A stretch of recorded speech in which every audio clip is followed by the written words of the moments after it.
What's up, y'all? It's your host, Sensei, aka back again with another episode. Make sure to leave a like, a comment, subscribe. We have a lot to talk about. But first, I'm going to ask y'all again, please like, comment, subscribe. It is expensive to keep all these lights on. But let's get into the episode. So, today, we have a lot to talk about. As some of y'all know, Tyler, the Creator, just dropped his new album, Don't Tap the Glass. And first, let me give you a quick album review. It was very fun. Not his greatest work, but I will say I definitely enjoyed myself. It's definitely you could use it in a lot of boiler rooms. There's a lot of parts where you could use it as a sampling ground for other types of music. You could put this in a background shuffle mix where y'all are having a dinner party and everyone is talking above the music. That is also something you can use with it. So this album definitely has its uses. But I will say my favorite part about it is the fact that he had no rollouts. That's one of my main things. Because I will always tell you, I love a good rollout. But I hate when artists put so much time and effort into the rollout that they end up just never releasing the project at all. Because I feel like we have lost so many projects due to individuals wanting to have this perfection syndrome that they got going on, to the fact that they refuse to actually give us their great work of art. Because you know what, even some of my own homies, they have Grammy nominations inside that hard drive, but they refuse to let the public see it. Or they will drop a song that's been going viral on TikTok for 2 months, and then when they actually let the world know about it, well, there's been 15 other viral songs. So I'm sorry, we do not care. But that's not why I came here to talk about it. The main reason I want to talk about it, he's got me thinking. He's been having me thinking. He mentioned this where it's very difficult for people to come out and dance, or he's not noticing that people are actually sitting down, or people are not coming out to clubs to actually move their body. People are not coming out to move their body, but they would rather just sit in sections and look pretty, look demure, look very chill. And I've always noticed it, and honestly, I feel like that's why I have never truly enjoyed clubs, especially when club culture is promoting the section sanctuaries, section rabbit holes, sections. I don't like sections. Because especially at a couple of the clubs that I've been to recently, it always feels like there's them and then there's the others in the lowly dance floor. And now you feel insane for trying to move your body, or even just trying to sit and enjoy, because there's this dichotomy where it's like, oh yeah, no, you're not part of the cool folks and no one actually wants to dance. But I will say, when a club actually gives space, when a club actually gives the authority for people to just enjoy themselves, the safe space to come out to move their body the way that they will in all the body's glory, you can feel it in the room. And he also said, he's like, hey, I'm gonna have some listening parties. Everyone put away their phones. Give me your phone. I'll give it back to you in 2.5 hours. But yeah, give me your phone. And people actually dance. That's beautiful. And take this as someone that literally just went clubbing this weekend. First of all, shouts out LIB Nation. Happy Independence Day. They were out partying. I was out partying. I had to support my LIB brothers and sisters in arms because of, hey, independence. But I was popping and locking for 2.5 hours straight. If y'all want a story time, let me know in the comments. I was popping and locking. I was vibing. I was getting all into it. And I feel like that is what we need in this world. We need more spaces where individuals do not feel the need to always pop out their phones and be feeling like they're being recorded. I know this has happened far too many times. Even in my own short life, there has been times where I have been in multiple viral videos that I never knew were being recorded. Is that not insane? I know y'all have ever been, I know some of y'all have just been out, just enjoying life. You know what, y'all went down to Miami, it was warm, it was cool, you just wanted to see some sun and some beach, and guess what? You're in a front side versus back side, light skin versus dark skin debate video that you had no consent over just because of you wanted to be out in public just living life. And that's why I wanted to bring up the idea of this social panopticon that we have implemented in our society at a whole. I've been thinking about this recently specifically. I remember this man, this philosopher, Michael Foucault. And he's known for his analysis of what happens when people exert power over another. What is their course of action? One of Michael Foucault's most famous theories was the panoptical theory, where he built off of this man named Jeremy, what's his name? Bethenham, where basically is the panoptical prison. Let me explain. Okay, imagine you're in this prison and there's a wall. Well, not just wall, a whole 360 walls, just filled with prisoners, They cannot see each other. All they can see is outside behind them and down this hall into where there's this huge tower. And you might be asking, what's inside that tower? A guard is inside that tower. Where the guard is positioned, where he's able to see everybody, all the prisoners at all times. And the prisoners cannot see this guard. And the main idea is, due to the surveillance of the guard, perhaps him being there, he maybe is there, he may be not there, due to him just being there, or the illusion that he is there, it will shape the way that these prisoners behave, making them willing to self-govern themselves without knowing if the actual prison guard is there or not, right? And the main reason why they were thinking about this idea was because it was like, oh, it would be a lot cheaper because of, well, one, you don't have to have as many prison guards watching over all these people, because of eventually they will whip themselves into shape. And I've been thinking about that a lot. Because it kind of reminds me of the way that the idea of Batman. Let me land. One of Batman's main powers is the fact that you never know if he's coming for you. You might be a low-level thug. You might be a corrupt politician. You might be slanging that green.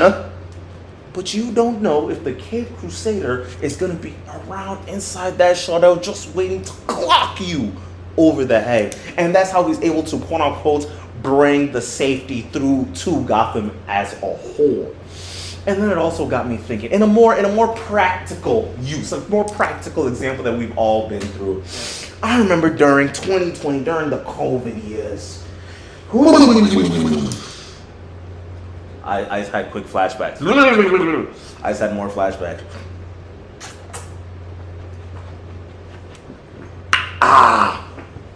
Teachers were hell-bent on making sure everybody had their cameras on. They're like, hey, we need to know that you're paying attention.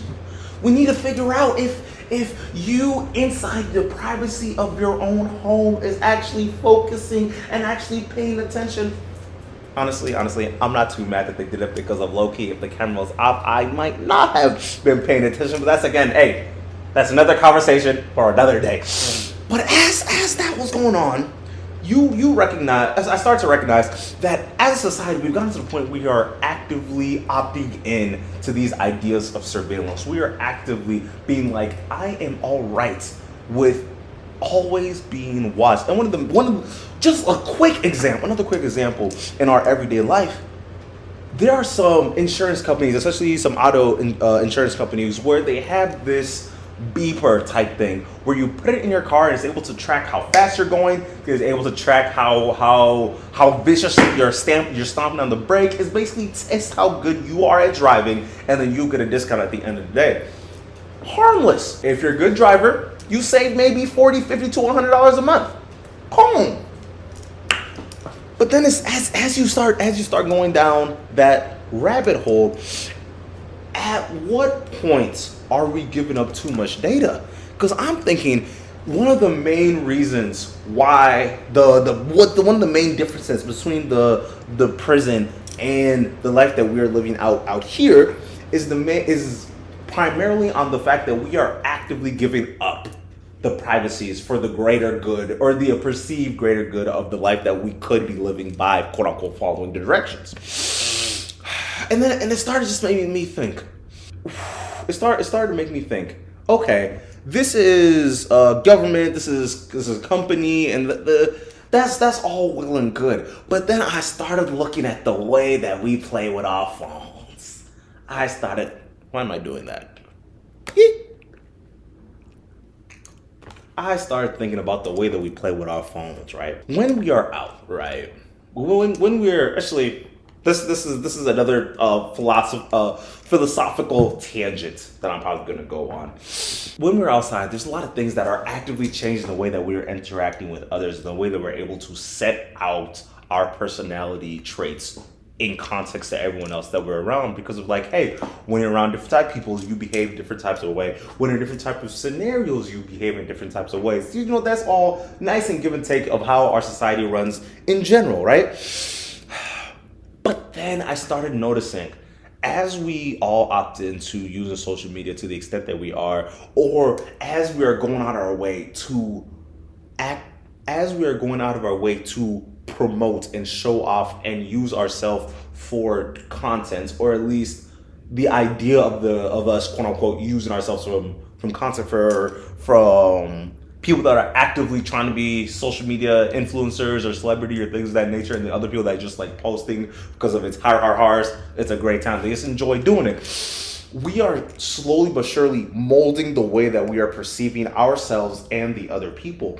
And with the continuous use of our phones, it feels like we are shaping our society we are shaping ourselves to this amalgamation of wanting to be cool, but also wanting to be perceived as a connecting factor towards other people, which is something that I find very, very interesting. Very fast episode today. Have y'all been seeing this TikToker having a quote mental psychotic breakdown? I am worried. Let's start off with worried. But I'm worried, I'm confused, I hope this is all cinema, and I truly hope that she's okay. Because it feels like I'm watching a manic breakdown in 4K, in 5K, in 8K. So there's this one lady on TikTok that has been going through the ringer recently. She has been starting this series where she has been breaking down the past, honestly, I was about to say it's the past week of her life, but I think this is what is happening in real time. So it's either that she is ruining her life for social media, or her life is just spiraling and things are just thickening. The plot is just thickening. So the first video, keep in mind, I first watched this video, I did not think anything of it. So she's running down the street. It is pitch black. And she's like, hey, if you're living your life for the plots, just be ready for that plot to thicken. And it seems like she's being chased by a car. Whoa, this is a great premiere. This is a beautiful premiere episode. Because I'm sitting here, I'm like, keep in mind. I did not think nothing of it. I was like, whoa, TikTok is wildin' today. I dropped my like. I saved the video because I'm like, hey, I'm gonna see if I want to invest in this. But let's see. I swipe. A couple hours later, video pops up again. I'm like, who is this? She looks a little familiar. And that's something that I want y'all to take notice, specifically the fact that I was able to see her face and be like, oh, I remember this. So she gets into this car and then she says something like, the plot may be thick, but I'm thicker. something like that. And she goes and revs this car. But as you're watching the video, it doesn't look like she has a key. She seems to break in this car and she hotwires it. And then she goes and cranks it. And I'm like, okay, we have a story. I leave a follow. I said, yeah, let's do this. I sent the video out to a couple people. So you'll talk about it, see what's going on. Just to keep it in the back of our heads, right? Because this kind of reminds me of one of those great TikTok stories. Because TikTok has this way of making the most creative individuals drop some bangers. Just be able to go through this Netflix level, CBS, HBO Max docu-series of craziness off on just the power of our phones. I'm just watching. I'm like, okay, this is going to be one of them ones. So, day goes by. I'm swiping again. I'm getting my morning dopamine hit. She's in a subway. And I'm like, this got to be the East Coast. This is the East Coast. I'm thinking, is this the East? Is this Philly? She looks like she could be from Philly. Looks like she could be from New York. Little petite, light skin, pixie cut. Oh, that's another thing. If the shorty got a pixie cut, run away. That is not for you. I'm saying it again. If the shorty got a pixie cut, that is not for you. So okay, she's in the train system. She's just flicking up. Okay, so I'm thinking this is not part of the story. This is not part of the arc. So I said, oh, you know what? It just might be over. I put my eggs in basket far too early, far too fast. Sometimes that just happens. She ends up in the hospital. She ends up in the medical side of the hospital.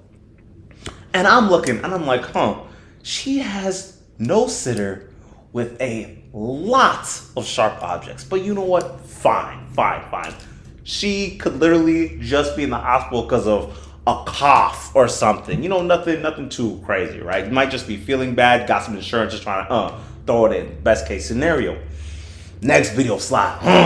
Okay, now these videos are dropping by the hour now. They're dropping by the hour. She's cooking. She's doing something, right?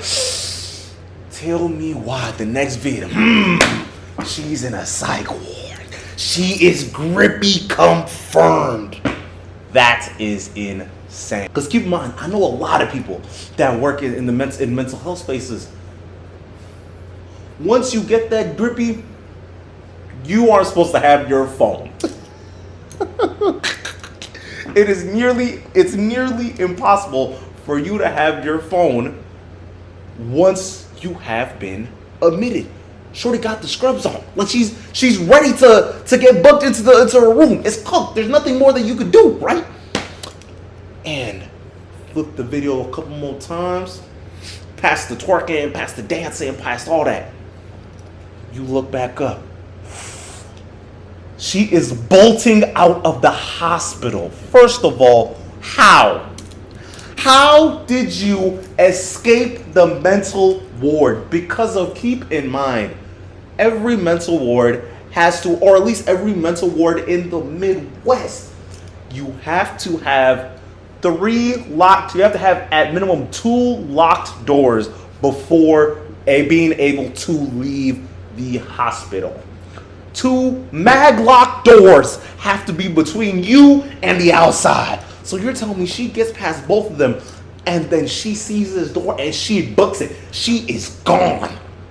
First of all, wild. I ain't never seen none like that in a long time. Next video. She goes and kidnaps a dog. Now, why are you doing that? Why are you doing that? And the thing is, the dog seems like they have been like this for a really long time. Like the dog knows who she is, right? And it's interesting because it's like, okay, so I'm putting 2 and 2. I'm putting a lot of things together. What do you? And she also says this. She also says, "Oh, I'm gonna take this dog at least." Like she says something around that. And I'm thinking to myself, "Oh, so you actively kidnapped him? Okay."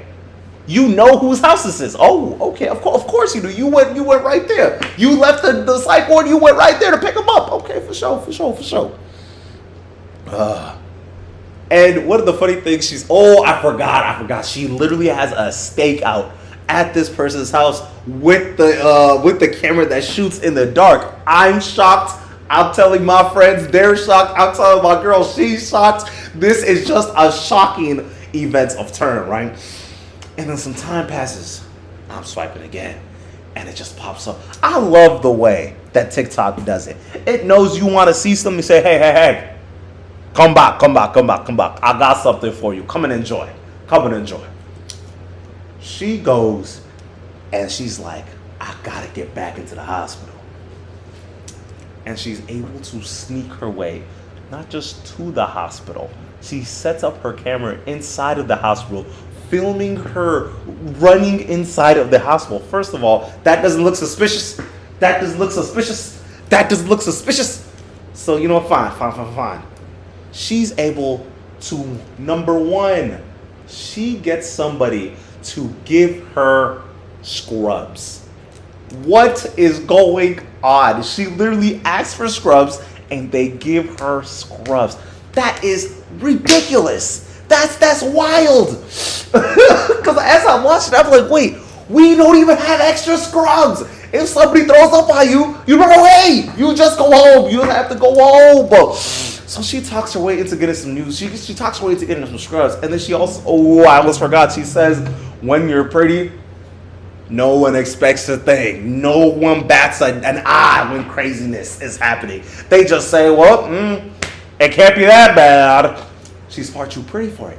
So now I'm watching Pretty Privilege in real time. So all that's on the internet, yapping about pretty privilege this, pretty privilege that. This is pretty privilege. This is the life that y'all are claiming to be having. But hey, that's not the point.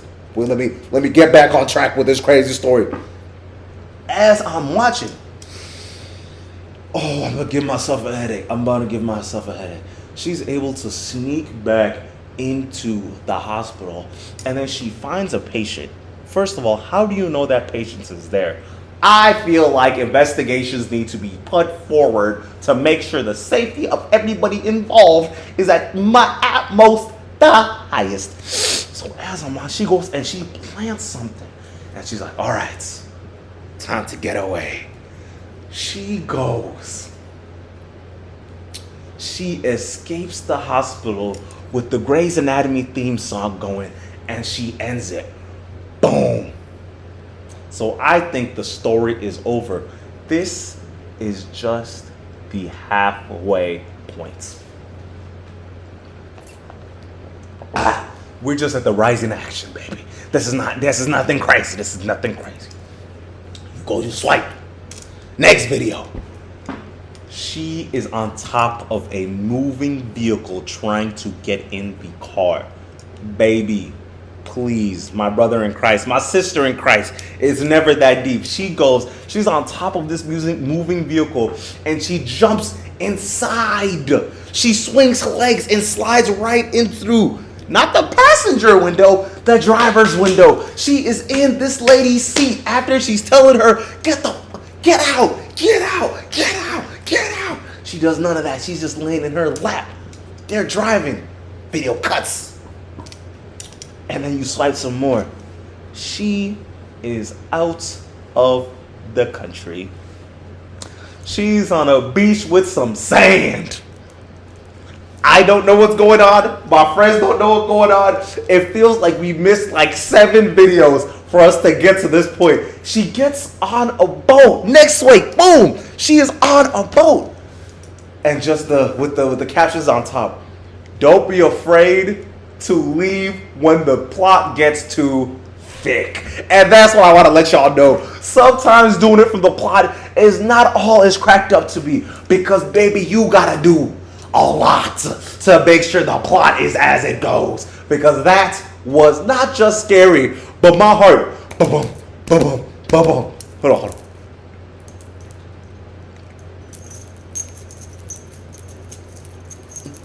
As I'm watching these videos, and now the chase is over.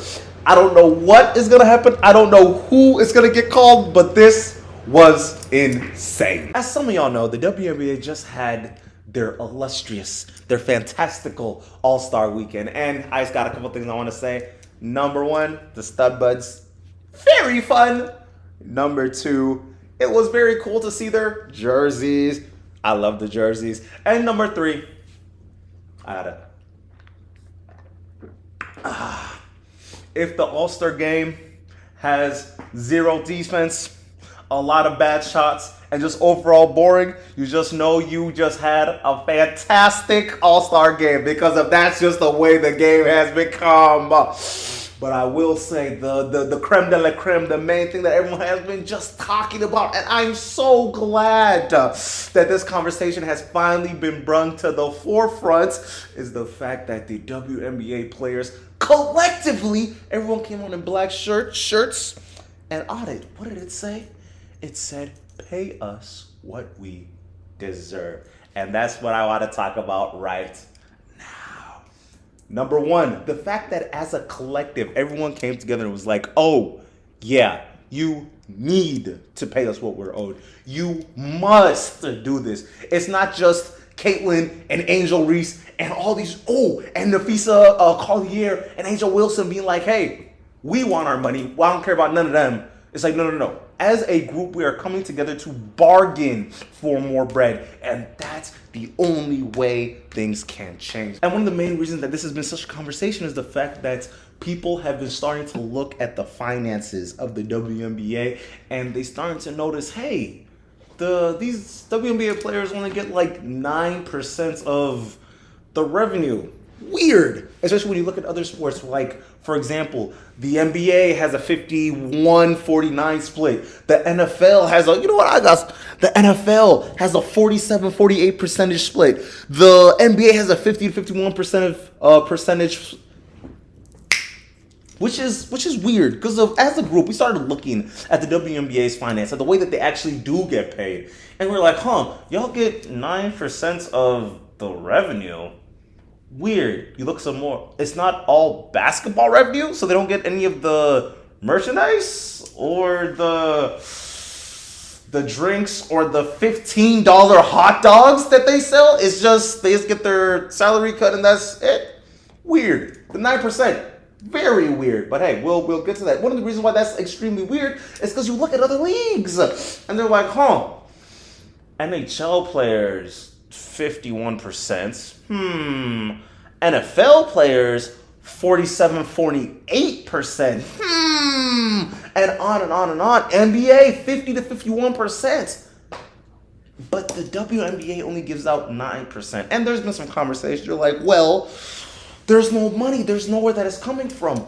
But you know what's down the road? Just next year, the WNBA is going to be kicking it inside their media rights, where they're going to be getting $2.2 billion from NBC, Amazon, and Disney for the media right for the media rights to the WNBA, which is very interesting, because of this is the best time for them to come together and be like, hey, pay us what we're owed, or we will just sit out. And some of the discourse that I've been hearing online has been very interesting, to say the least, because there's been some pushbacks, and I just want to address some of those today.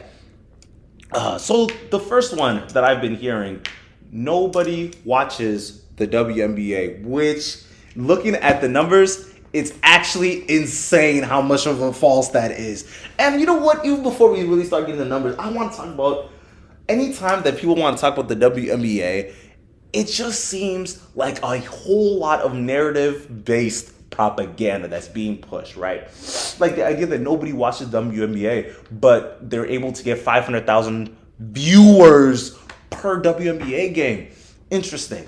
And even as you were talking about just something as simple as viewers, I'm seeing the conflation where every time you bring up the fact that they want to get paid more, one of the main rebuttals is the fact that nobody watches. People watch rugby more. People watch badminton or table tennis more. Or people watch bowling more than the WNBA. But then you look at the actual numbers and it's like, this is like far from the truth. Like 500,000 people watch on average every single WNBA game. And it's interesting because that number is a lot, especially based off of the context that the league has to work with. Because one of the main things that I started noticing, especially when I started watching more WNBA games, they're on at such weird times.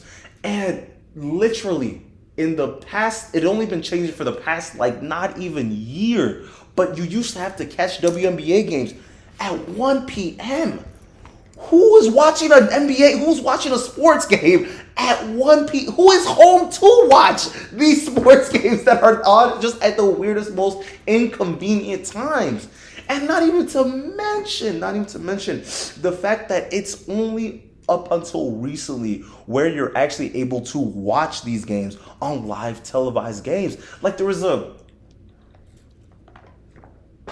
I think it was Minnesota. It was the Lynx versus the Chicago side.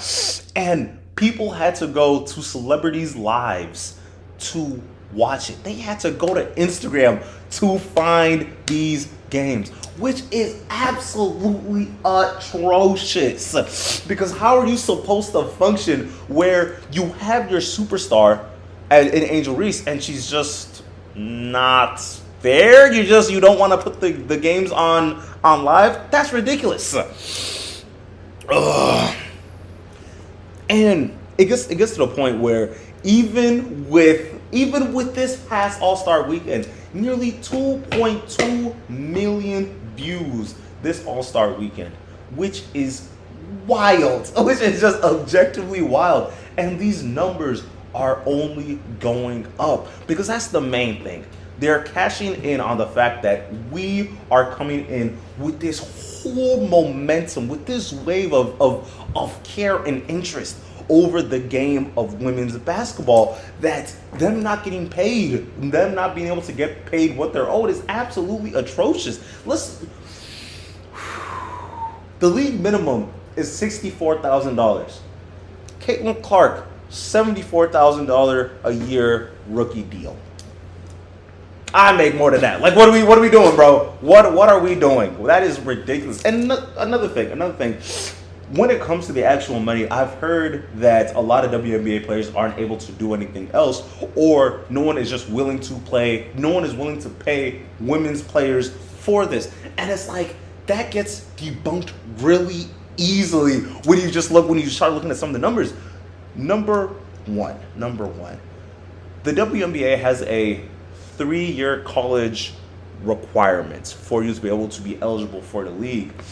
That means a vast majority of their players have a degree. It's around like 97% have some form of degree, and like 40-something% has a bachelor's degree. And not to mention, it's about like 18 to 20% has a master's degree, which is wild. So it's not that they're not smart. They're able to do other things, but they're actively choosing to play the sport. But it's like, okay, well, no one wants to pay them. That's just the market. The market isn't calling for y'all to get paid that well. I'm sorry. Then you have a player like Liz Cambage, who is able to get $1 million from China. That is insane. That is wild. So there is money. And the main thing is, I don't want the WNBA to make the mistake where the WNBA is forcing these players to go play basketball somewhere else. And then this gets me to my point of there's also this notion that the NBA is, let me start this over. There's also this notion that the WNBA is this charity league that the NBA is just actively funding, right? Actually, before we even get to talk about the NBA, I want to talk about the fact that with this new deal, with this new media rights deal, the numbers come out to about $10 million is about how much each team would be able to get if they divided it evenly, right? If that money doesn't go towards, actually not even all the money, if literally $1 million doesn't go to these players, that's absolutely insane. The average WNBA salary is around like $74,000 to $84,000 a year, right? That's wild, but beyond the point. That is not that much, right? We can all agree upon that. And one of the main things is They believe that, well, some people believe that the WNBA doesn't have enough money to be able to pay these people because they're operating at a loss, right? Some say around like $50 million, $40 million that they're operating at a loss every single year, which is interesting for a couple reasons. One, it's not that much, especially in context to everything else that's going on. Number one, the WNBA has been around for around like 28, 29, not even 30 years, right? The NBA, it took them around 35 years to be, about 25 to 30 years to finally break even, and about 10 to 20 years after that to become as profitable as we see the WNBA. It took about like 10 to 20 more years for the NBA to be actually a profitable organization the way that we see it now, where they're able to pay players nearly $500 million, right? But my main point is, all of this takes time, and there's a reason why the NBA has been going out of their way to tie themselves to the WNBA, right? Because of, even before we even talk about the NBA, I believe even if they're operating at a loss of $40 million, hey, go into more debt. Like 4.4 million, an extra $4.4 million would raise everybody's salary to about $100,000 at least. Just a calm six figures to do this grueling athletic activity where you're training a full year round, while also have folks not be forced to go play overseas, do that, and then come back here in the regular season, play, and then go play the Olympics, and just play all these different things to be able to make even a semblance of money, right? We don't want that. So hey, just let's go $4.4 million inside the hole. Let's just call it a day, okay? Just call it. So I want to talk about the quote unquote NBA subsidizing the W.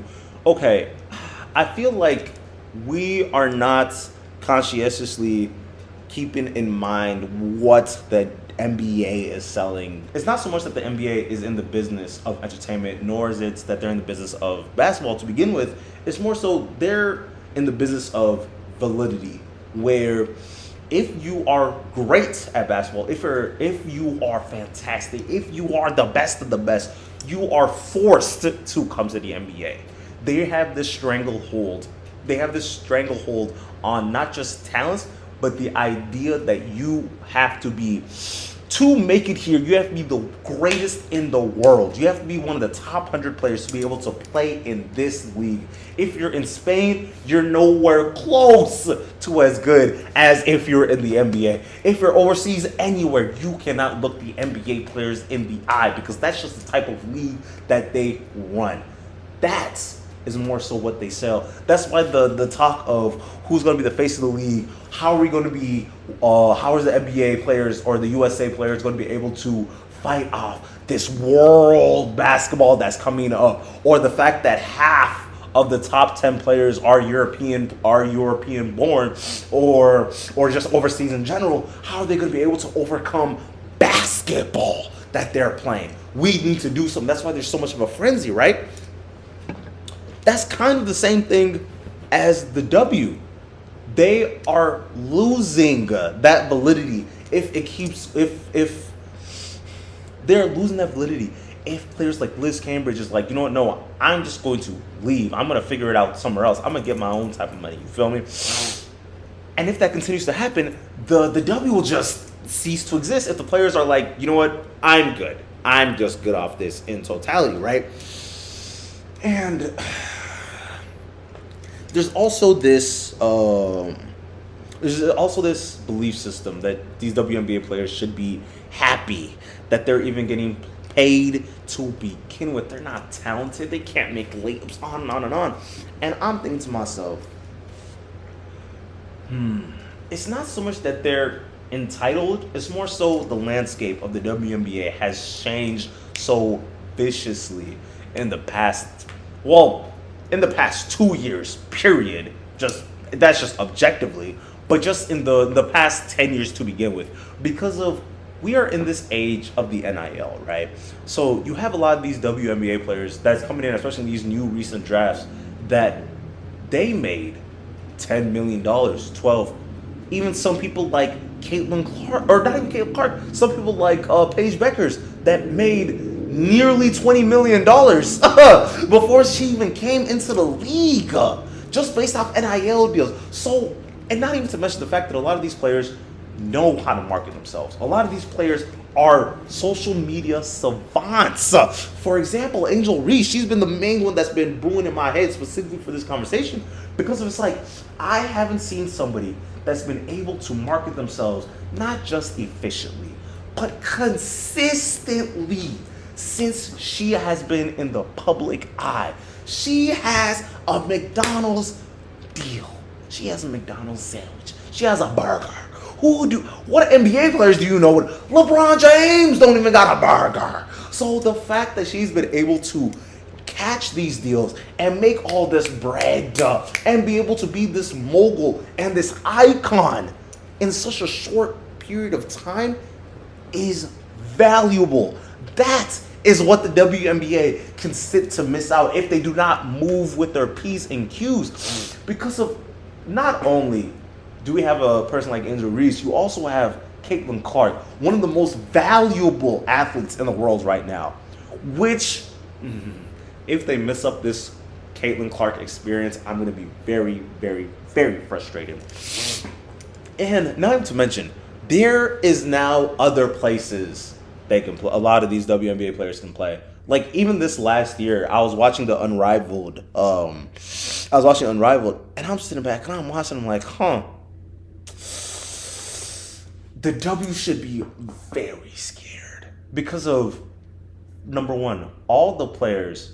This was a player-led, a player-funded league where these women basketball players were able to raise the income of everybody that was involved. Everyone got 100 bands. They were able to get the sponsorships. They were able to get the media deals. They were able to get the viewing and the funding from their friends, the people that they know, to be able to make this league happen. In the span of a year, they created and dropped a whole league as an alternative to, if the W doesn't want to act right, don't worry, we will take care of our players. And this was only year one. I couldn't imagine what 5-6 years of this could be able to lead. Because now, not only do you have another place y'all can play, you have another place that has the validity to be like, this is high-level competitive basketball. And one of the main things that I want to emphasize, especially with this whole rant, is the fact that the players are part of the product. You know what? They are the product. Because if they're not playing, well, I don't think the fat cats in suits can come down and dribble the basketball, and we would want to see that. Hey, if they want to try it, for all as a favor, enjoy yourself, go watch it, go bananas. But for me, y'all only have so many chances to mess this up because of there will be others, right? And I'm more so glad that they are having this conversation about money now, because of coming down the pipeline.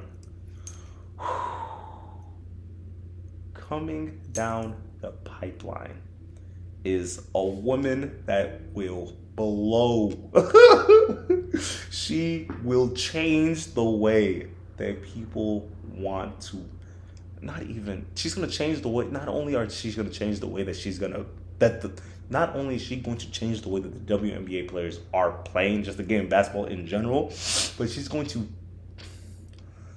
they are going to fast track their way into popularity in a way that people have not seen a sport do in a really, really long time. And the player that I'm talking about is on the USC women's basketball team. Juju Watkins is going to do something that will be crazy. We have not seen an individual with this much upside in the W in a really, really long time. I have been of the opinion that she has been if not just as talented, but just a tad lower than Caitlin Clark for the past 2 years. When I was watching her in this tournament just last year, before that she tore her ACL, she was cooking. You were seeing glimpses of an individual. Y'all ever watch basketball and you're like, This have you ever watched a high school game where one of their players is just an NBA prospect, or just like they're like, hey, you will be playing in the league like objectively, like you have to damn near. It was like watching a player play at such high level speeds without moving, like she's actually trying. She looked like she was playing a whole bunch of JV players when she was out there. She was able to drop 36 without trying. She was putting in the type of work that you only see.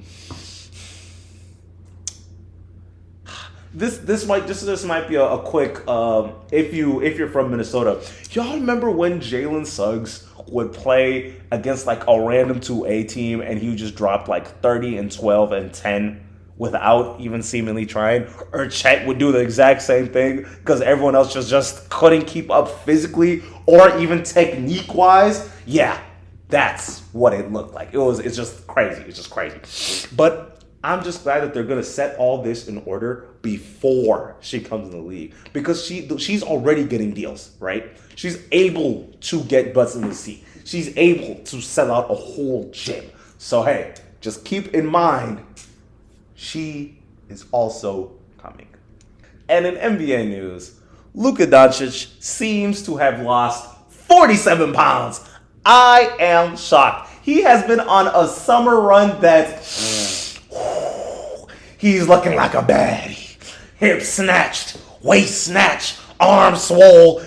Bro, I have not seen his face this slim since 2018 when he was first drafted. My brother in Christ, he looks, you know what? He looks like he's taking being an NBA player serious. And I hate the fact that all he needed to do was, hey, just like, can you just run a little bit more, lift a couple more weights, eat a little bit better. Don't do too much. Just don't drink a beer every game, bro. You don't need to do that. And when I tell you, the fact that he looks insanely good, right? He looks like Harden when he sheds the fat suit. He looks like he's been training for an MVP season. He looks like the only thing that's stopping him now is time. He looks like he's been lifting in the hyperbolic time chamber. He looks like he's been training with only anime characters. Like, I don't know what. I don't know if he took the serum that LeBron be taking, but he did something. He did something. And it feels so weird because I truly believe that it was all fake propaganda, fake news. Because of like, there was this, like for example, the men's health article that was written about him, where they said he has a 42-inch vertical, but I'm like, this just has to be propaganda. This just has to be there. This just has to be Jordan putting in as much money as they can to make their athlete look fantastic. But yeah, no, honestly, the way he's moving, it feels like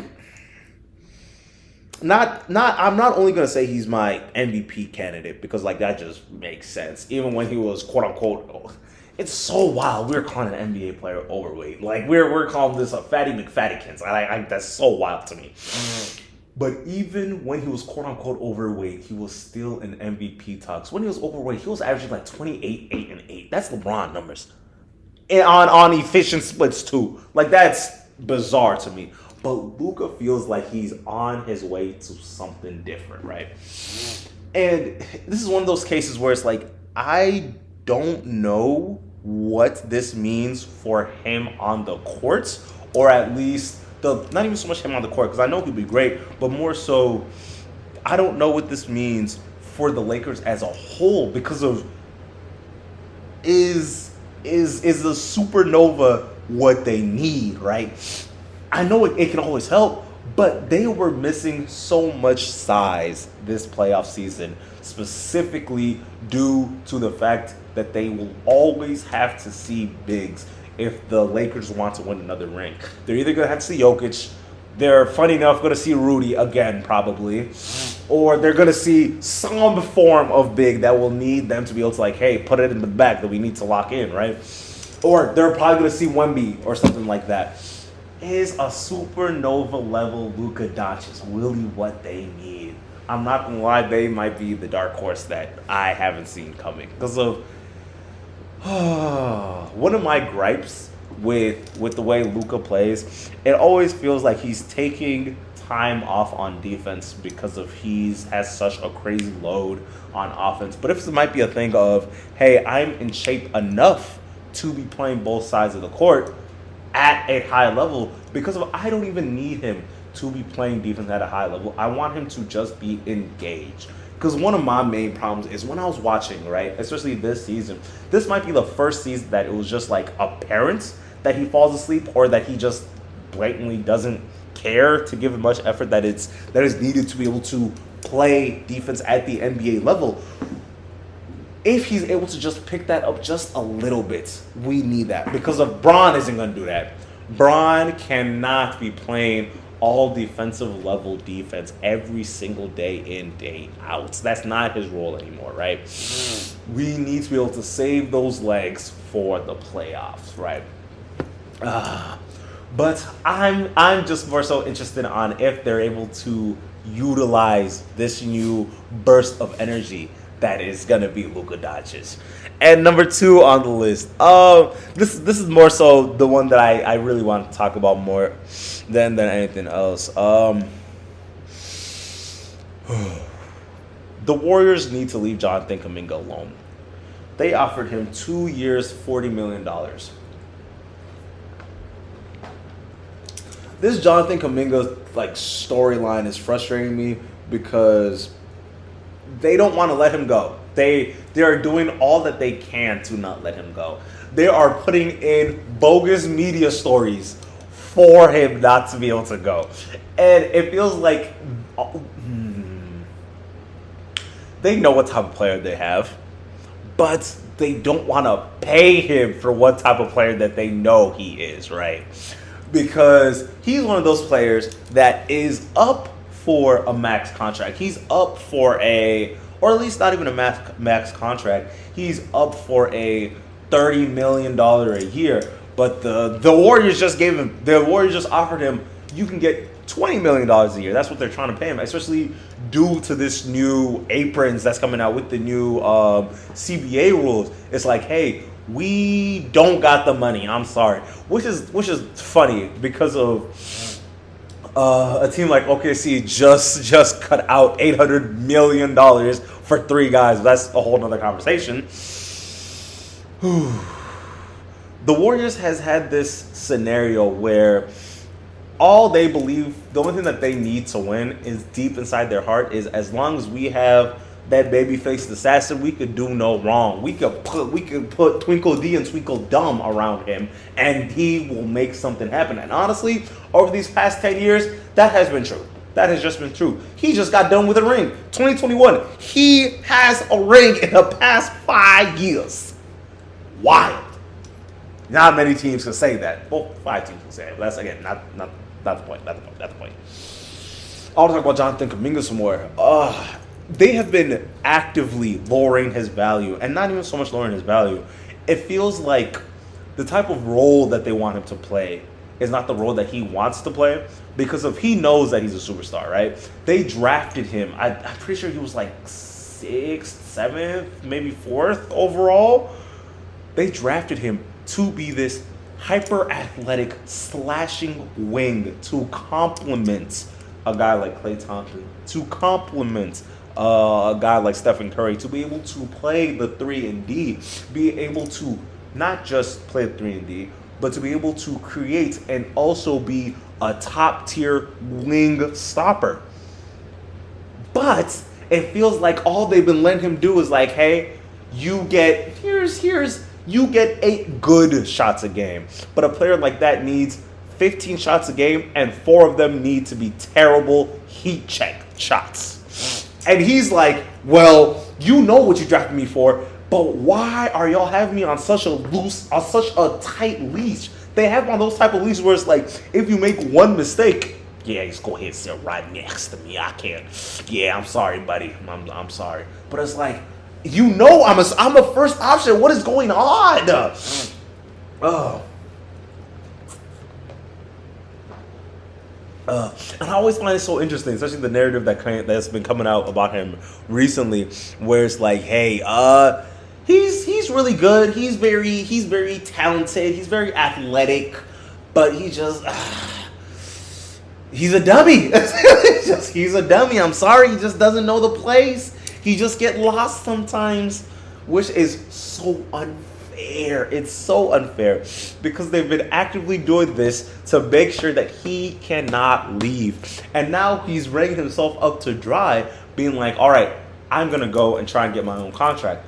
But if your team sets a precedent, you best believe you are not getting paid more than that precedent that was set by that team. You're going to have to go out on a prove-it deal or one of the worst deals in basketball where they overpay you and they're like, yeah, okay.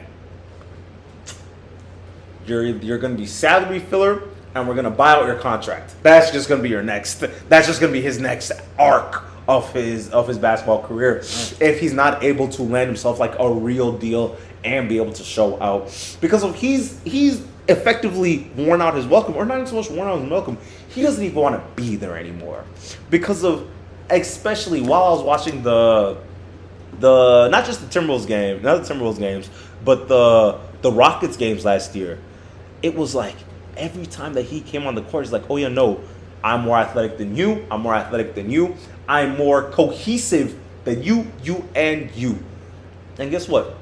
Y'all just can't guard me. Y'all don't have enough players to focus on Steph and still guard me. Your third, your fourth options are guarding me. Don't worry about it. I'm going to chicken barbecue you immediately. That's why when he was playing, he was dropping like 12 points in the 8 to 12 minutes that he was on the court. But it's like, hey, one mistake, just go ahead and sit right next to me, which is so unfair. Yeah, no, I'm definitely worried about it because I think his career might be going in a way that's not the best. Might not be the best for him. And even and on other basketball news, the Clippers. I'm coming home. I'm coming home. Tell the world the unction's here. The unction has united. CP3 is officially a Clipper.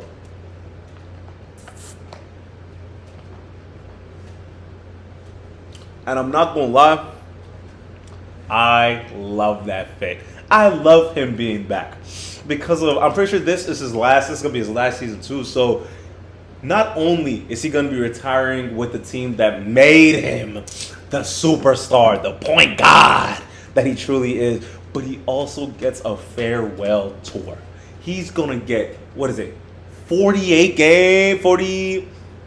He's going to get 40-some games in his home. He's going to be by his kids. He's going to be locked in with the fam. And you know what? Even with the lights, the glimmer of hope that he might make it to the playoffs. Or no, they will make it to the playoffs. But I will say with the light glimmer of them being able to make a funny push for the ring this year, it's just I love that for him. And as I sit back, I start reminiscing about Chris Paul's career, man, because of this just might be a me getting an older thing, but we're watching our greats prepare to retire. We're watching our greats not being able to keep up anymore. It's getting to the point where all of my favorite players aren't here anymore. They're not here anymore, or they have become such a shell of themselves that you can barely even recognize what they were before. And it's like there is this new age of basketball that's coming that's just it hurts. It definitely hurts. I can't imagine what the LeBron farewell tour is going to be if I'm going to be I'm already starting to tear up of Chris Paul going home, man.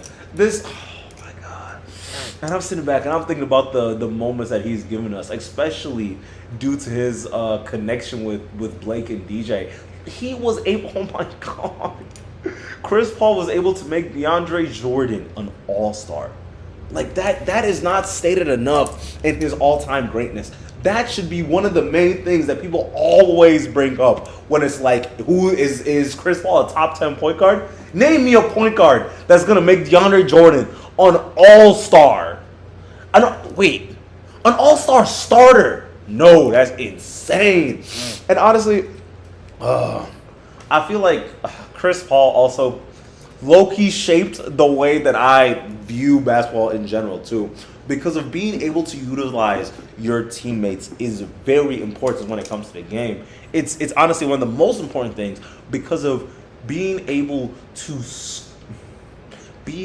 squeeze juice out of rocks is so important, especially in the new age of basketball. He helped ushered in a new era of being so IQ forward, or building around IQ, being able to set your team up to have motion offense just based off of the fact that he had to have such obscene, obscure basketball IQ, because of he wasn't super athletic, he wasn't super big, he wasn't a super good shooter. But he was able to make the most of what he could do. He could facilitate, he could score, he could shoot, he could pass, he could do all. He could set players up. The amount of just like. People talk about how LeBron was able to just tell other people their plays and be able to just remember plays from like 10, 15 years ago. But Chris Paul was doing the same thing. Chris Paul was changing the game for the best. Oh, man, I'm gonna miss Chris Paul. But comment on the unction. I'm excited. I think they're gonna do pretty good. James Harden, man. I feel like James Harden is going to be able to produce the same way that he's been producing as a point guard for these past, he's been a point guard for like 5-ish years now. Four, I think. He's been no. Yeah, he's been a point guard for 4 years, ever since the Nets season, where Kyrie was like, no, I'm the two, he's the one. Because if you look, Harden is very good at facilitating. Like, he is freakishly good at facilitating his way as well. Kawhi Leonard is like healthy, maybe, hopefully. This is gonna be a squad. I'm excited. Norman Powell is gonna be hooping. Zubac is gonna be hooping. Zubac is low-key a top. The more that he plays, the more that I'm realizing, yeah, you might be a top 6 center in the league, bro, because he's hooping. But yeah, my thoughts on the unction. They will be hooping. Allegedly, we are living in a chopped man epidemic, which is very interesting to me, because I feel like this era, we have never focused on our looks as extensively and as obsessively as we have during this specific era, this specific moment in time, which feels kind of weird. Especially, we can go for men and women, but I want to talk about men real quick. It feels really weird. Like, I even noticed it myself. And from the sheer amount it takes for me to just get ready. I remember talking to the older generation about stuff like that, and they're always wondering, especially people that's really close to me, they're always like, how do you take so long to get dressed? Like, it's clothes, shower, even without the shower, with the shower, it's taking far too long. And I feel like that's just part of the day and age that we're living in to begin with. Because, like, just even as a man, I have noticed the simple obsession with having to be fashionable, having to be a certain size, having to be working on skincare. That is a very average thing to be obsessing over. But then there's this other overarching theme where people are not going out as much as they used to, and they're very much desensitized to what an actual human being looks like, which is very weird to me. It's very weird. And this can all just go back to social media. You know what? Let's talk about social media for a bit. Social media has this way of, actually, let me not even say social media. Social media algorithms have this way for just social media social media algorithms have this obsession with having the most beautiful people on your screen. You know why? Because people want to look at beautiful people. No matter what they're talking about, no matter what they're doing, if they are hot, it's a thumbs up. They're gonna get pushed all throughout the internet. And it started to really make me recognize, do you really enjoy somebody, or do you just enjoy the way that they look? And keep in mind, we're gonna get back to the chop man epidemic when I will circle. Even on the side of TikTok that I'm on the philosopher, I'm on the chatting, I'm on the yappers of the yaps.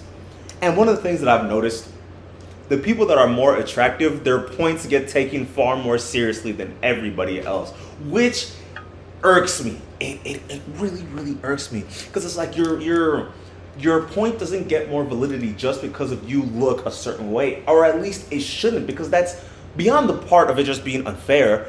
But it doesn't work like that. That doesn't make sense, because you give a lot of space for the people that don't know anything to be sprouting so much nonsense. And just because they're attractive, you're willing to be like, oh, I mean, yeah, I can see it. It does make sense for this individual with their own their own personal views or their own happenstance, for example. It just makes sense because it's them that is talking, which I feel like deters from the point of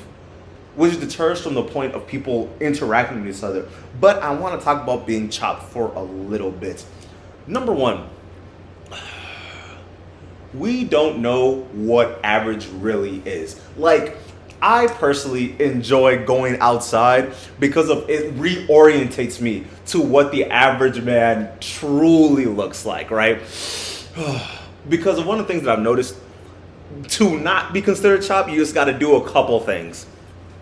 Exercise, eat relatively well, and sleep well. That's all. If you do those a couple things here and there, and then you add in the sidebar of charisma and things of that nature, you are going to look far more beautiful than the average person will look. But I feel like we are missing out on the instance of this shouldn't matter, and we are missing out to the fact that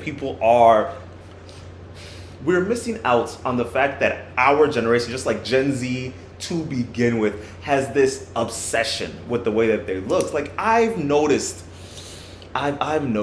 especially with these new seasons of, like, for example, Love Island or a lot of these reality shows, when there was a reality show that came out where, this is like in the last like 2-3 years, where all of the 20-year-olds that were on the show, everyone's like, oh my God, they just look 35 and like 44, but they're like 22. And that is part of people obsessing over trying to be beautiful. That is partially in turn with people trying to make themselves look as beautiful as possible, to be as consumable as possible. Because that's another aspect of the conversation that people are not recognizing when it comes to this quote unquote chopped man epidemic, right? Like, I didn't realize how common Botox was, or liposuction, or all these different body augmentations, or even something like height implants or ab implants like we've been seeing recently, where people are willing to get whole surgeries just to be deemed beautiful or deemed attractive. Like, we just left the summer where everybody was breaking their leg bone into two and then stretching it out so they can look. Quick tangent. The part that upsets me the most with this overemphasizing on the way that people look, people realize that your true beauty comes from the way that your body was supposed to naturally look, and the way that you were supposed to naturally grow into yourself, right? Because you could do some things to raise the bar on the way you look. For example, eating more fruits and vegetables, removing all the processed food, not eating so much sugar, things like that, right? But using all these different and more surgical ways and more medical ways to change the way that you look detracts from the way that you are supposed to look. And that's how you get this uncanny effect that comes around, right? And when it comes to men specifically, I have noticed, especially with this rise in fitness influencer content and things of that nature, there has been a push for young men to, well, let me say it like this. Believe it or not, there has been a push for young men to take steroids, to take a trend, to be able to do those things to get as big and as quote unquote like beautiful as humanly possible to be seen as valuable and things of that nature, which is insane for the long-term health for the long-term health of these children, honestly, of these children, right? But let's look back at the chop man epidemic just a little bit more. I'm of the strong incantation that a lot of women don't even want, or at least a lot of straight heterosexual women do not want an overly handsome or attractive man to begin with. Because the reason why I was thinking about this whole tangent, I saw this TikTok where this lady was talking about how she rarely, if ever, sees any truly beautiful men. It just makes her feral anytime that she sees them, and it's just unfair that men, they're never this overarching push for them to look as good as possible and but women have to go and put in all these hours to their looks and makeup and exercise to not be fat and do this and this and this and this. But which two things can be true. I will say two things can definitely be true. But I will say that it does detract from the fact that having handsome... Actually, no, let me restart. One of the things that runs through my mind when I think about people wanting very attractive men, you don't realize how being ugly helps your personality. I know a lot of handsome folks that have the personality of a cardboard box because they've been very handsome since they're a very young child. And then they just grew up to be even more handsome, where they don't know how to talk to a wall. Because that's just that's not their game. They don't ever have to do the approach or shooting their shot and things of that nature.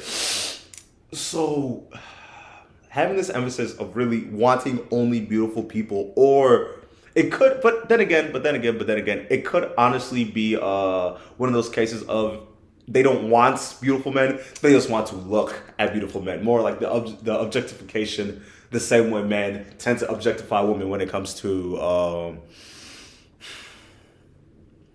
emphasizing on wanting someone that's attractive. It gets to the point where you have to remove the human aspects of them for you to like still view them as desirable and beautiful and things of that nature. It's kind of like the effect of the more that you talk to them, it's just that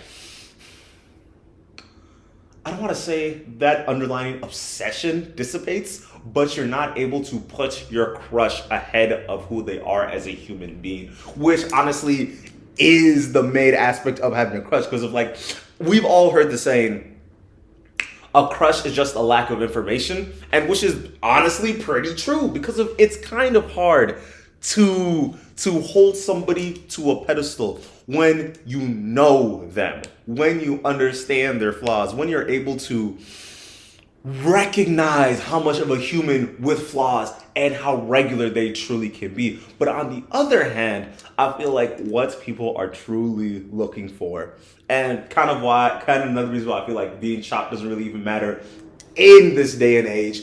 If you meet someone that is chopped, let them have a decent mouthpiece. Just a decent one. Have a decent mouthpiece, have good morals, and is able to represents themselves in the community in a way that you adore. They're just gonna be handsome. It's nearly impossible. It's kind of like, woo, that kind of reminds me of when I hear people saying that they started dating their coworker and then it just like ruined everything. And then I'm like, well, do you know if the only reason why y'all quote unquote fell in love is because y'all see each other 40 to 60 hours every week? Are you sure that's not why y'all have this work romance? Are you sure that's why the Coldplay concert didn't go the way that Coldplay did? Maybe. But I will have to bring up a very important point. I feel like a lot of women never had attractive, like truly attractive men, right? So they don't know what they are asking for. Because hey, ridiculously pretty women are evil, and ridiculously handsome men are atrocious. They're just bad. They're bad to the bone. Bad to the bone. You just want someone that is average, that you could make very handsome. But that also leads me to my next point. The real world. I'm about to get really cocky and egotistical. So if you don't like that, leave a like and then you could skedaddle. Leave a comment too. We've been really messing with the comments. I will say that we've been messing with the comments. Shouts out to y'all. But back to me. The real world is very important. And this is why I always stress, hey, I think everybody should be going out to clubs and bars and things of that nature, especially if you are a man. If you ever feel like you are average looking or ugly, go get a haircut, go brush your teeth, get ready for the day, and when night comes, go outside to your local bar. I promise you're going to feel a lot better I promise you'll feel a lot better about yourself. I swear. I promise. So a while ago, it was me, my girlfriend, and her homegirl. We go to a local bar. You know how women go. One of them said they wanted to use the bathroom, so they both went to go use the bathroom. Beyond the point. And they didn't go enjoy themselves. I'm just standing there, and I'm looking around. I'm like, wow. Ain't no way. I'm the prize. I'm the prize. Oh my God, I'm the prize. That's the first thing I'm thinking about, because I'm like, oh, dang. The Chop Man epidemic could be very much real. I could say that. Which is always funny. This whole interaction is very funny. Because the two things can be true. Is the average man pretty ugly? Yeah. But we don't want to say that about the other side too. We do not want to have that type of conversation because it gets very grimy very quickly. And I didn't even realize how quickly that conversation could get so grimy. Because I was like, one of the reasons why red pill content, when I was hearing it and when I was getting so polluted out onto the internet in and of itself, I was getting so irritated because of some of the points are real. Some of the points are one of those universal truths, but they're universal truths that you are not supposed to say and spread. Do you know why? Because of an individual, especially a young boy, a young man, eventually learns those things. They eventually learn those things, and guess what? They also get context. They get context. That is a big thing that is missing. So when you're just like telling this young boy, there's people here that will use you. Everyone just wants you for your money, and things of that nature. And it's like, well, kind of, but you need to live life to understand what is real and what is fake. And guess what? You're supposed to live life because something that's true for one person is not cool. Something that's true with one person is not true with everybody, because we are all born with different ideologies. We're born with different tastes. We're born with different lives. So trying to copy and paste whole personality traits into other people that it has no business being there is how you create antisocial bums. But yeah, I was thinking about that recently, so yeah. All right, what's on the docket? All right, 1 versus 20. 1 progressive versus 20 far-right individuals. They should rename it 1 progressive, 1 regular individual versus 20 far-right fascist crazy people. But that's, again, a whole nother conversation. First of all, I say shouts out Mehdi Hassan. Hassan! Shouts out Mehdi Hassan. You did a fantastical job. A beautiful job. Watching someone hold their cool, be demure in front of all these raging bums. Shouts out to you. I'll definitely say that because of like honestly, I'm sitting back and I'm watching. I'm like, I am just shocked that people like this still exist, and it gets so insane when you start looking at the type of demographics that were showing up to the show. You had college, quote unquote, college educated people. You have workers. You had handyman. You had women. You had women in college. You had stay at home moms. You had everybody on this panel. You had Arabs on the show. I'll let you know why that's important later. You had such a vast variety of people. And you're just watching us like, wow, there's no way you have these type of perspectives and you're just like populated with the average population, just regularly living life cool in it. And I'm sitting back and I'm watching. One of the guys literally was like, I don't mind if you guys call me a Nazi. He was like, we're not calling you a Nazi. He's like, I don't mind that we're calling that. You guys are calling me a Nazi. And then he's like, no, we're calling you a fascist. Say I'm a fascist. And he's like, yeah, I'm a fascist. Bro. He ends up, after the show, one, losing his job. And then you're trying to figure out, what is your job? What do you do? You are a cloud engineer. You are responsible for some of our software in this United States of America. How? Like that is so insane. But hey, I'll let it go. And you know, even about him some more, I was shocked because it turns out when he first came on, he was like, he goes and says his username, right? He says his username or his pseudonym by accident, then he ends up saying his real name. And he's like, oh, so you're online? And he's like, yeah, he has been posting for years. He's on online for years, creating a whole fan base around the stuff that he posts. He's on LinkedIn right now with thousands of connections, thousands of followers. And these are the core belief system. And it gets to the point where he wants to share those beliefs so much that he went on one of the biggest YouTube channels to make sure that he had a slot on that show.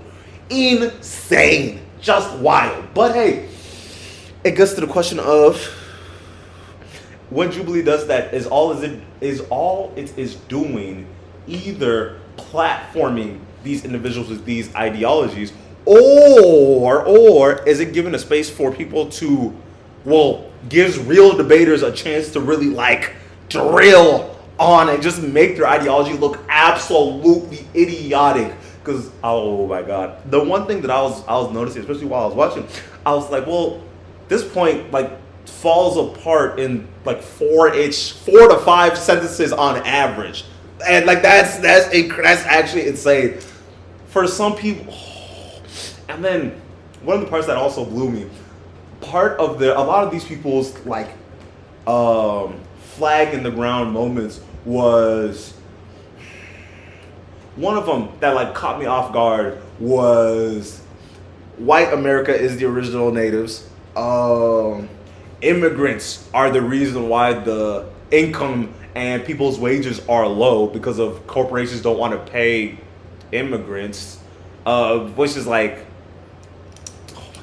you know what, I'm talking about that for a little bit. This one guy, he literally goes on there and he's like, yeah, the reason why wages are so low and America's having all this income inequalities and the reason why everyone's so poor and I don't have a job and on is because of these immigrants are here taking these jobs. And I'm sitting here and I'm thinking to myself, first of all, the type of jobs that these quote unquote immigrants that they're talking about are getting, are they jobs that you're trying to work? Oh no, you're talking about real high paying jobs. And then I'm gonna ask you again, are these the type of jobs that you're working? No, none of y'all are able to get software jobs? Are you telling me none of y'all are able to become lawyers because the immigrants are taking your job? Really? I mean, I guess.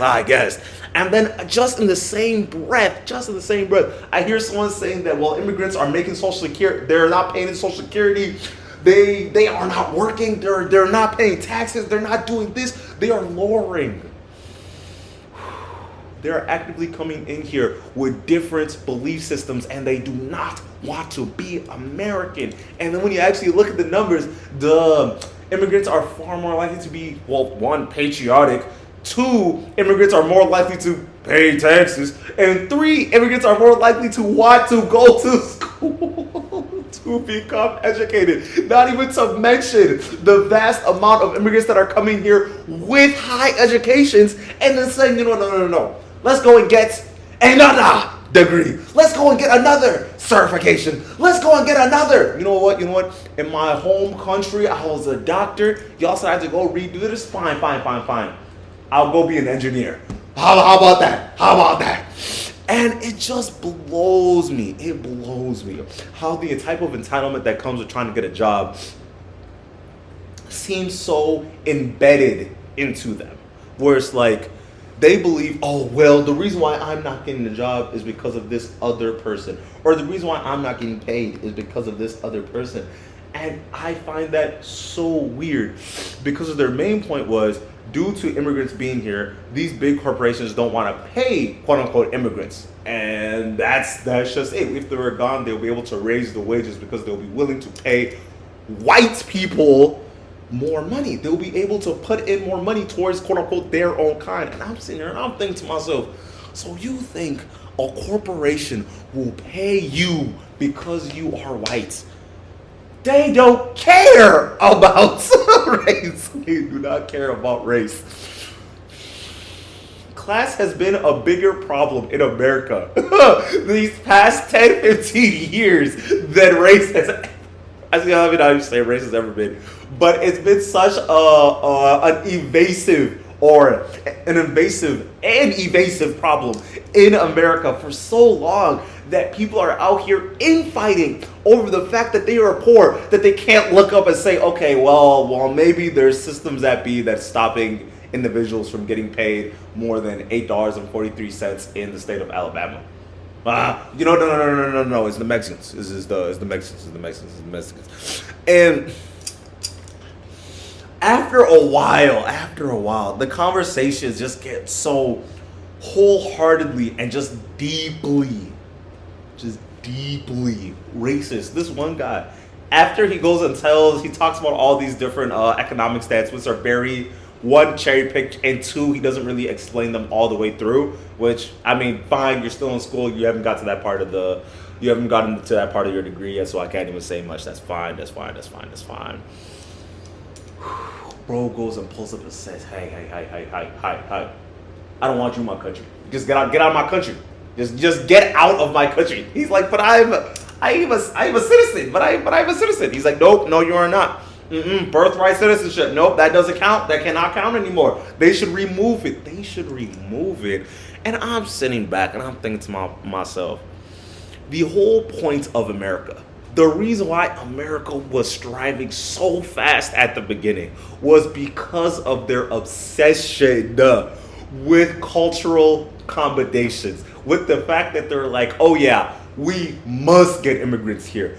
And there was such an obsession with getting immigrants here that they said, okay. Let's change our racist ideologies and let's start adding more and more people to claim as white so we'll be able to grow our nation as a whole under the same guise that we all have the same cultural heritage of being American, right?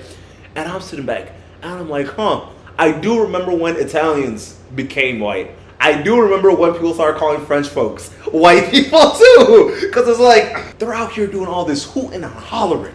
Hooting and just yapping you. I remember that Sopranos episode where they're talking about how, they were treating Italians like they were black folks. I totally did not recognize how much hate the United States had for the quote-unquote tan-skinned brethren of the Italians. Because it was like, year on year, there will be always this new group that they're trying to be like, oh, no, they are the problem. The reason why your life sucks right now is those others. But me and you, we pale, bro. We pale. I promise that I got you in my corner. I promise you I'm going to help you out. But it's like, no.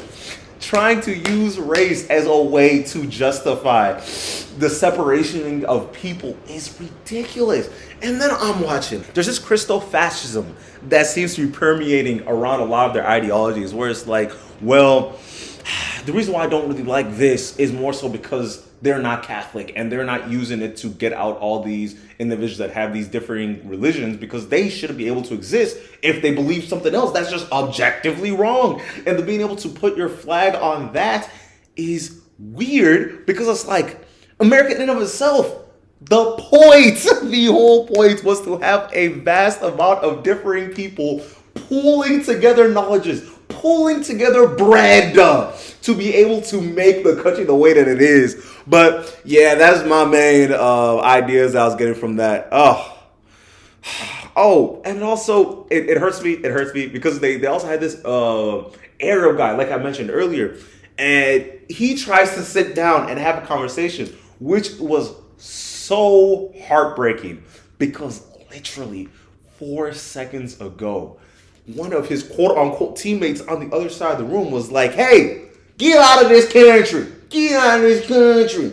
If you're not American, get out of this country. Keep in mind, they're both very American. They both got their citizenship. They all got that stuff, right?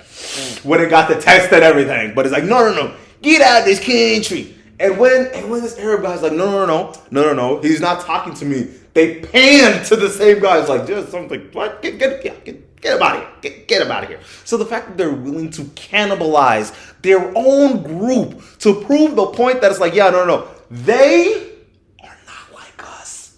They cannot be like us. There's me, and then there's them. So, yeah, I'm sorry. I don't know what to tell you, man. But yeah, those are my main takeaways. I think that was a clean 8 minutes. But yeah, thank y'all for watching. Make sure you leave a like, a comment, subscribe. We love y'all. We out here.